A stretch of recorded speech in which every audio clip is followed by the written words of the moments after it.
Hey, what's going on, everybody? It's Robert Phoenix, broadcasting to you live from Fredericksburg, Texas. And today's title, or the title for today's show, is The Naked Truth.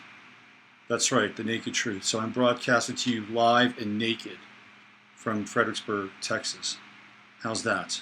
Yes, this is a shameless attempt to get more views and clicks, no doubt. But there is a method to the madness on today's show. And I'll continue to unfold that as the show goes on. Oh, by the way, I'm trying something new today. I might be streaming live on Facebook. I've added another component to what I'm doing over here. So I'm not sure if it's happening, but I will go back after the broadcast and see if it worked. It's an experiment.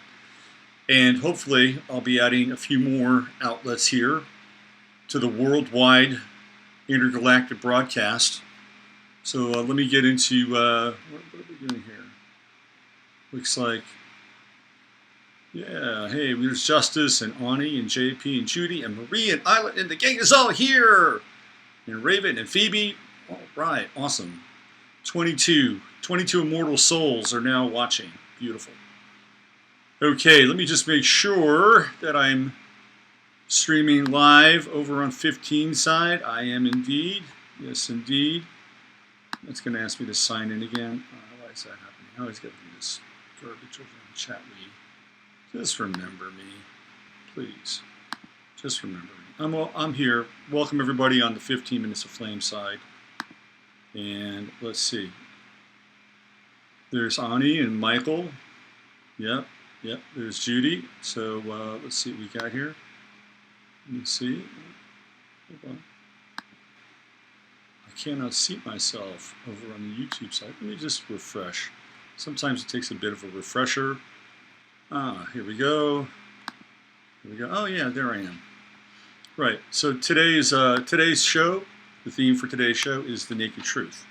Now, I was inspired to do this because J.R. Smith, who plays for I think he plays for the Cleveland Cavaliers. I don't know what his status is, but he just recently showed up at the All-Star game in Cleveland and played in the celebrity softball match.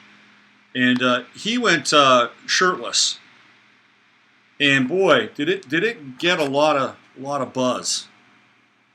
Now he's got some very interesting tattoos there, I have to say. He's got a Jesus thing going on.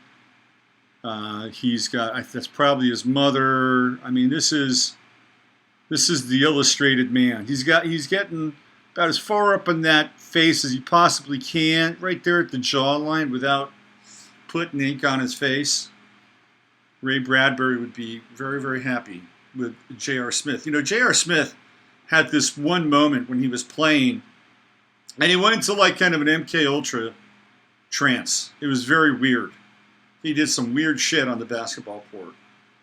And, of course, he was LeBron's running mate. Now, what's interesting about his neckwear is it looks like he's got a cross, okay, and then below that, something that looks like a fox, but it's also looking very cube-like, very Saturnian. And then it looks like an animal embedded into the Saturnian cube. Very interesting, Mr. J.R. Smith. I think that might be Kyrie Irving behind him with the sunglasses, Mr. Flat Earther. Anyway. So I was very inspired by J.R. Smith, but I don't have as many tattoos, and in fact, I have no tattoos at all. And I'm okay with that. I've thought about getting a tattoo, or 2 or 3, but it's too late now. It's too late. You just can't get tattoos now. It would just be too common. So no on the tattoo front. Although back in the 80s, I did think about getting a tattoo, and not everybody was getting tattoos in the 80s. I did think about it. I thought that could be kind of cool. Because nobody really has them. But I passed. My father had tattoos. In fact, my father, he had a tattoo that was done by Lyle Tuttle. And Lyle Tuttle was a famous tattoo artist. And my father was a Leo, and he got a lion for Leo the Lion. But eventually, my father wound up getting rid of his tattoos. He got them to the best of his ability removed. He did a couple himself when he was young, when in the Army. He did his own tattoo work. He was way ahead of the curve, the old man. Anyway, I'm here to bring you the naked truth today. So naked, so raw, so real, so cutting edge that you're going to go running out of your house, screaming, tearing your clothes off. No, not really. But I am going to get into what I think is going on with Jeffrey Epstein. However, before I get into Jeffrey Epstein, I do want to talk about an emerging social condition that I think everybody has to pay attention to and really, really, really, really, really wrap their heads around. I don't have an image for this, but I wish I did. Because if I did have an image for it, I'd be able to show you guys what I think is happening. There's a new trend going on. It's a new summer trend. And the summer trend is flash mob in retail stores. Have you guys seen these things? Have you seen the videos? So the latest one happened in a Walgreens in Philadelphia. And there was a group of people, using the term lightly, a group of, how shall we say, reprobates, how's that, who just ran into Walgreens. Ran into the Walgreens and started stealing shit. Mass, like a gang, like a mob, okay? Now, there's video of this group, and I would say it was 99.9% black. The video doesn't lie, okay? And I'm not saying that all black people do this. I'm just telling you, I'm just giving you the facts, 99.9. I think I saw one pointy white head in there, maybe two. I'm telling you, though, this is a large so-called black mob. And they came into Walgreens and they just started pulling shit off the shelves. 2 days before that, in Wisconsin, a smaller group of about 8 black males, they are black, I'm sorry, the video is showing this, they went into a North Face store and they stole about $30,000 worth of coats off the North Face rack. Brazen theft. I have some thoughts about this. First of all, my first thought is when I went to Mexico for the very first time in my life, like really, really, not crossing over the border with mom and dad and holding their hand and trying to figure out what the fuck was going on. Because I did that. I went to Tijuana. Ooh, we're in Tijuana. We're in a different country. And I went there like, wow, this is really underwhelming. I'm like, shit. This is the best Mexico has to offer. Man, take me back over to the other side. It's just Tijuana's not a very inspiring place. And I went there as an adult. I used to live in San Diego. And I would go there and I'd go to the pharmacy and I'd go buy smart drugs. But I was never really taken by the place. Whatever. I've been to Baja, California. I got pulled over by the federales. Boy, that was a little scary. How was that? You ever been pulled over by the federales in Mexico? Not cool. Not cool. You remember that scene in the Treasure of Sierra Madre where the guys say, "We don't need no stinking badges"? Okay, that's kind of what it's like to be pulled over by the federales with semi-automatic weapons. And I was there with this German gal who I was hanging out with at the time. She spoke 5 languages, Spanish being one of them. And so here this 6 foot Teutonic goddess steps out of the car and starts rapping Spanish to these dudes, and they blew their minds, and it was great. And we took off, but it was kind of a hairy deal. Anyway, the real first time that I went to Mexico and got a hit of Mexico was in Mexico City, and something really grabbed me. What really grabbed me was that there were dudes with semi-automatic rifles standing outside of stores. Okay, yeah, that's right. I'm like, I thought, wow, this is really messed up, man. They got a police state on the street just to protect these 5 and dime stores. And you know what? I get it now. I get it. Because this is what stores are going to have to start doing. They're going to have to start putting armed guards, really heavily armed guards, outside of their stores. Now, guess what's going to happen? You're going to have the left that's going to come in and say, that's racist. That's racist. Well, not if you have your armed guards who may be off color, maybe not white. No, it's not racist even if you don't have them. It's called protecting one's property. And here's my thought around this, okay? Here's my thought. My thought is that very little in life is, see, I think people are generally lazy. Generally, by and large, most people are lazy. They like to take the easy way out, and that cuts across humanity, right? Some people will do just as much work as they need to do in order to get things done, and in some cases don't do anything at all and get paid for it. Those are called government jobs, by the way. Anyway, I don't think people have the wherewithal at times to organize and say, let's go do this. It's kind of like reality. You know, reality is astroturfed in a lot of ways. And these people, these so-called leaders, these so-called movements, you know, we've seen it again and again and again, astroturfed. Whether it's the Laurel Canyon scene, MK Ultra, the punk scene, the rave scene, they're astroturfed, by and large. That's not to say that the consciousness of the collective wasn't ready for that insert to come in, because by and large they are. That's why these events happen. And that's why astrology, I think, is quite valid. And I'm talking Placidus, mundane, not sidereal astrology. You know, I've been thinking about sidereal versus Placidus astrology. And I was thinking about it in terms of Jose Arguelles versus the long count. No, Jose Arguelles doesn't use the long count.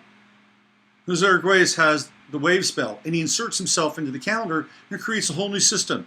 But you know what? It's better than the fucking regular Mayan calendar. You know why? Because nobody did anything remotely close to what Jose Arguelles ever did, even though it's not part of the long count. And he would get shit from people. He would get shit from guys, John Major Jenkins. Get a lot of shit for that. But you know what? He was a visionary, and he made it better. Guess what? He made it better. And in that way, he's kind of like Ptolemy. Ptolemy, Arguelles is he's the modern day Mayan calendrical version of Ptolemy. Ptolemy invented Western astrology. And guess what? It's better than sidereal. It's better. It's a better system. That's my 2 cents around it. He made it better. Just like Blake made the Bible better. Okay? It's called innovation. Creating a system, being enslaved by another's. So in a lot of ways, Placidus astrology is a liberating system. It liberates us out of the sidereal system, which is kind of their model. Now we have our model, okay? Just like Arguelles, liberating. All right, I'm done with that rant. Let's get back to AstroTurf and reality. I don't think these flash mobs are just, hey, you're sitting around drinking a couple of 40s and having a few genetically modified spliffs. I don't think it starts that way. Here's what I think. I think those flash mobs are infiltrated. I think those flash mobs are being groomed. And who's doing the grooming? Agents provocateurs. Very easy. COINTELPRO, the CIA went in, and the FBI went in, and they infiltrated the Black Panthers. And guess what else they did? They infiltrated the student movement. That's right. SDS. Infiltrated by Bernadine Dorn and Mark Rudd and Bill Ayers, and they took that thing over and they hijacked it, and they started flushing LSD into the anti-war movement. Okay? So there's precedent for this stuff. I think, here's what I think. I think that the flash mobs are being astroturfed. I think that there are quote-unquote community organizers going in. I mean, it's just like Freeway Ricky Ross. Freeway Ricky Ross was setting up crack houses for the CIA. I think the flash mobs are being manufactured and engineered. And here's why. I think they're being manufactured and engineered because we're dealing with this idea of reparations. This whole reparation thing is starting to kind of, be part of the dialogue, right? The Vox Populi. So the flash mobs are, in essence, being activated. They're being activated because the message is that we're going to get ours anyway. So maybe you ought to think about reparations. It's almost like extortion. It's kind of like It's kind of like what the mafia would do. They'd go and break some windows on the street. Maybe they'd break the window of your business. Maybe they'd set a small fire. And then they'd come over and say, hey, you know what? Looks like you had some problems there. I think we might be able to help you out a little bit, all you got to do is just pay us a little bit of money, and we'll look after you each month. We'll make sure none of this happens, right? I mean, I think that's what's going on. That is what's going on. I think the flash mobs are activation for social extortion, okay? That's my sense. Because people go, oh my God, that's terrible, that's terrible, that's terrible. And then what will happen is, and listen, you heard this here first. That's the naked truth. You heard it here first. You'll probably hear other people talk about it, but I'm placing my stake in the ground at 9 a.m. right here, 7/10/19. You heard it here first. That the flash mobs are being groomed and activated as a form of social extortion. That's what's happening. Well, gee, the reason why they're doing this is because there's outrage. There's outrage, and they know that there's gross inequality to the system. And if you just offer up reparations, it'll make their lives a lot easier, and it would be a very healing experience, so they don't have to feel like they have to go out and steal what's theoretically theirs based on the burden of their ancestors, okay? This is going to come. I'm telling you right now, you're going to see some wonk on CNN or MSNBC and maybe even Fox News, and they'll talk about it in these terms. And the flash mobbing, it's going to continue to happen. And it's all about leverage. Leverage. That leads me to my next topic of conversation. Okay. Who are these guys? Well, I'll tell you who they are. That's John Travolta and Forrest Whitaker. And this is from a movie called Battlefield Earth. It's a terrible movie. It's so bad, it's really good. It's really, really good. It's a retelling of, in some ways, the story of the Anunnaki. These guys, theoretically, are the Anunnaki / Archons. And this is what L. Ron Hubbard was tapping into when he and Jack Parsons were diddling Jack Parsons' wife and doing sex magic and all their stupid little OTO shit with the Babylon working. This is what L. Ron Hubbard pulled in. He pulled in that story, which became the basis, the basis of his ideology and technology for Scientology. Now, in the movie, these two characters, John Travolta and Forrest Whitaker, they're called Psychlos. Psychlos. P-S-Y-C-L-O-S. Psychlos. Okay? And the Psychlos are the Anunnaki. And Barry Pepper's character plays, for all intents and purposes, Utnapishtim. He's a rebel. He's Noah. That's who he is. He's creating the covenant for the new world, the new reality, the new time.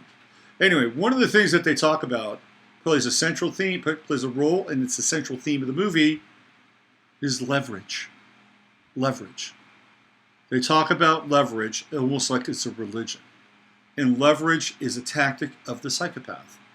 If they have the goods on you, they have leverage. Leverage is a form of pressure. And when people exert pressure, things get done. That's what happens. Things get done. Sometimes they don't get done. Like if you're under a time, like most people, again, getting back to being lazy, and I suffer from this, by the way. Most people wait to the last minute to do shit. That's kind of me. But it's that pressure that causes things to get done. And leverage is a mechanism of pressure. When you use leverage, like on a winch or something, you're applying pressure. You're applying pressure, which creates force, which creates an action. So leverage is what these guys use to get shit done in their perverted cosmology. And what's happening with the flash mobs and then what's happening with this guy is all about leverage. It's all about leverage. All about leverage. Why? Why is all of a sudden Jeffrey Epstein being arrested? Yes, it's a Mercury retrograde. It fits. We're reopening something. Hallelujah. Hallelujah. In Leo, children, hallelujah. Let's give a shout out for Western Placidus, mundane astrology on that tip. Right? Okay, yes. So, why is this happening with Epstein now? Well, first of all, we can pretty much within, like if you were to spend about 3 hours, 3 dedicated hours on the internet, you'd find out everything you need to know about Epstein. Everything. Everything, what's happening, what's going on, who he's involved with, 3 dedicated hours. I could probably give you about 5 YouTube channels, starting with That Amazing Polly, and then just peeling off and going to about 4 or 5 more, and you would get the Reader's Digest version. The guy is a serious node, N-O-D-E node. He's a fixer, and he is a central point of contact and confluence for a number of groups and people who are making shitloads of money. But mostly, what Jeffrey Epstein was doing, besides procuring Epstein wasn't just involved in Pedo Island. He was flying young girls across the country to California. It was like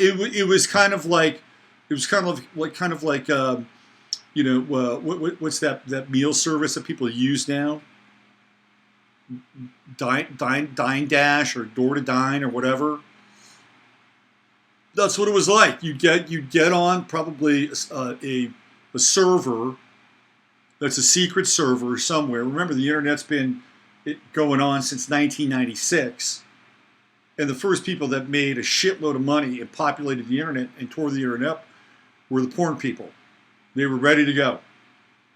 When the internet got turned on, the porn people were ready to go. I know that for a fact because I hung out one time with this guy on a flight. Sometimes remember when people used to talk on airlines, by the way? People don't talk on airlines anymore. They don't. They crawl in, do this, do that. And, and a lot of people, I don't want to talk to anybody.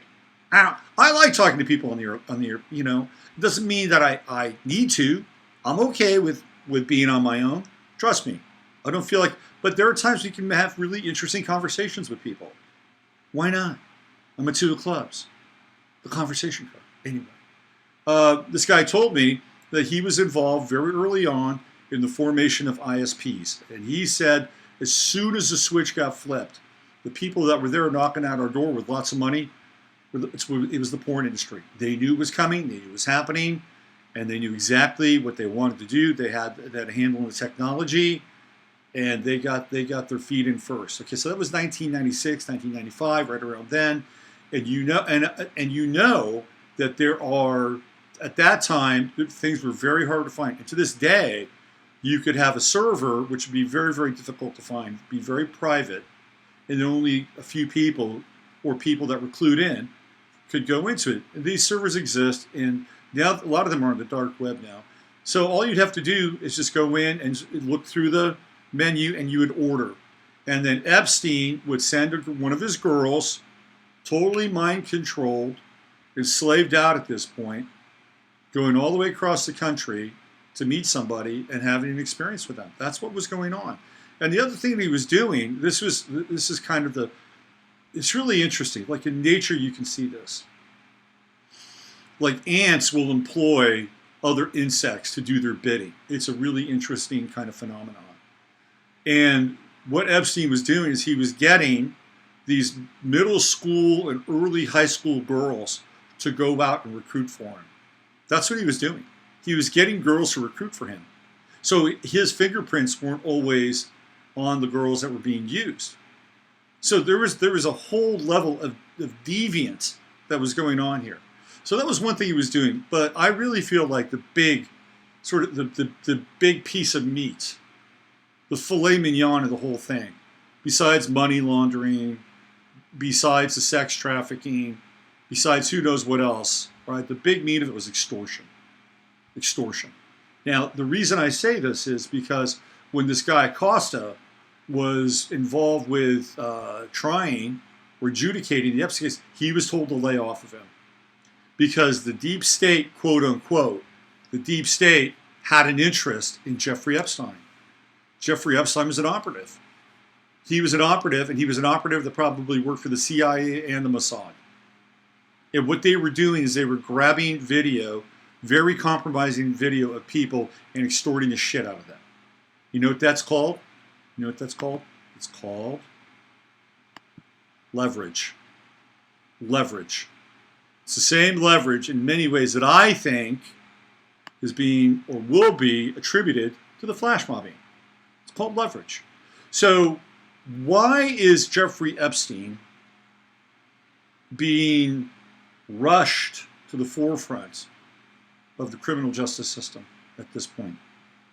Is it Donald Trump? Is Donald Trump behind this? Is Donald Trump the one that is trying to get out in front of Epstein? Is that what's happening? Question mark. Or is it somebody or someone else? I think it's Alan Dershowitz. And the reason I think it's Alan Dershowitz is because Alan Dershowitz is a dyed-in-the-wool Zionist. And Alan Dershowitz was tight with Jeffrey Epstein. And Alan Dershowitz is on the flight manifest. And Alan Dershowitz was the guy, theoretically, who wanted to go back in and open this case up. Now, why would he want to do that?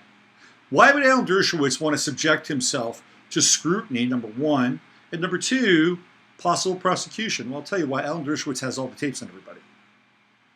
Nothing is going to happen with Alan Dershowitz. Nothing. I can say that right now. Nothing. He's got all the tapes. All the tapes.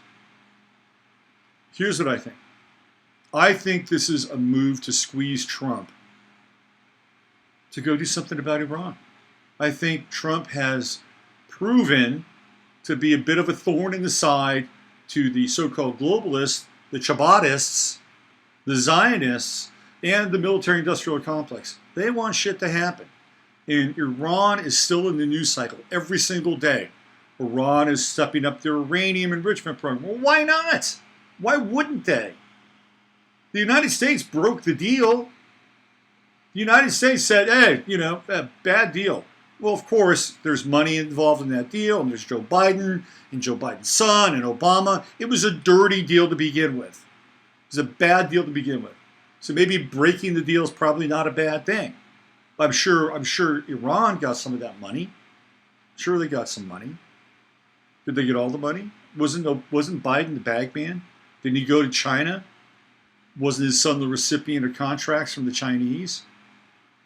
These people are all fucking dirty. They're all dirty. If anything comes out around this, is that we're going to see the networks and the webs. However, you got to catch it fast now, because Wikipedia is beginning to remove the links between Clinton and Epstein. They were on Epstein's page, but they're going away now. They're doing a newspeak moment. So why is that?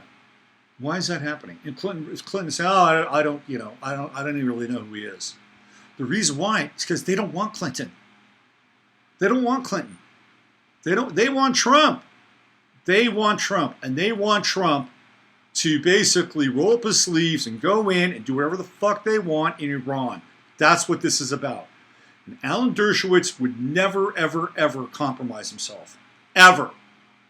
And he's in the middle of all this. You have to ask yourself why. Oh, a few bodies may fall. Oh, sure. There'll be the low-hanging fruit. Low-hanging fruit. But I don't see the Clintons doing the perp walk on this. I'm telling you this right now. The best thing that you can do, that we can do, is understand what the networks are. And to understand ultimately what the motivation might be. And I think it's to extort Trump. And why? It's because of this. It's because of leverage.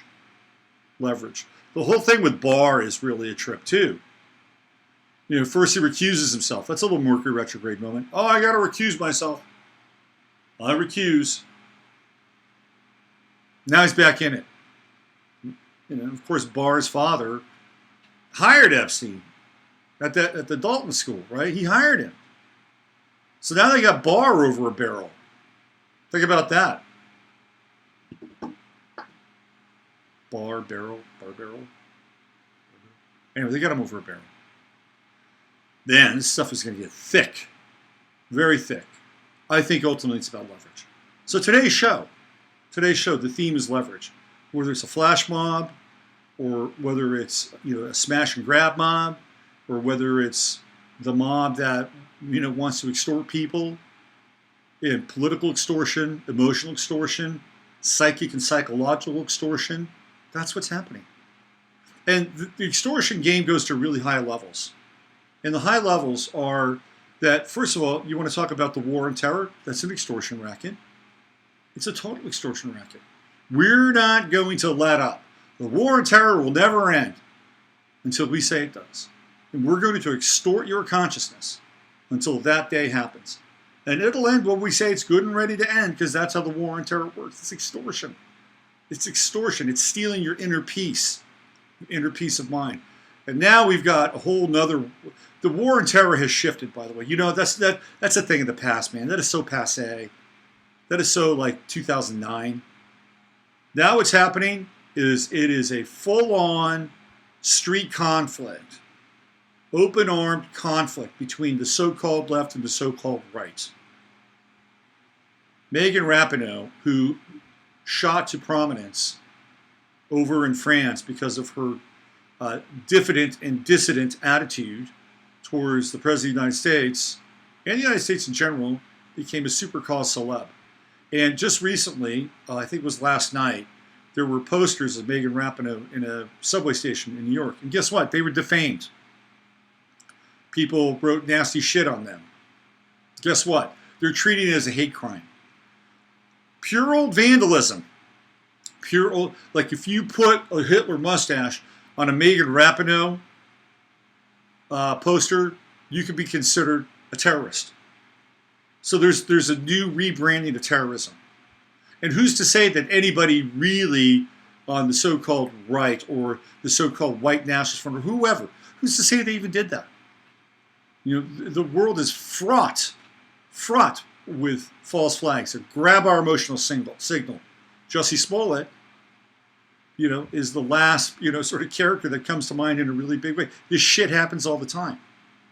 I wouldn't put it past anybody to put those posters up and then send people in to go desecrate them. And now we've got a hate crime. And now has more. Now, sometimes people do that stuff. It happens. It happens. I get it. But we're talking about synthetic reality and astroturfing, the astroturfing of reality, which ultimately leads to leverage. So that's another thing, which is, kind of rolling out there. That's the new front. That is the new war on terror.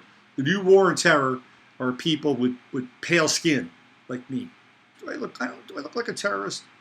I was always told I look like a college professor. Oh, sometimes those guys are terrorists now too. They can't even teach their own colleges because their platform and the curriculum doesn't match the platform and the curriculum of the modern American college or the modern college in the West, which is really just programming. Like those are centers for reprogramming. That's what they are. That's what they became. It was kind of like, it's really interesting. If you go back and you listen to the Weather Underground stuff, Mark Rudd, who winds up being a teacher, by the way, he's a math teacher, I think, in New Mexico, junior college or high school, if I'm not mistaken.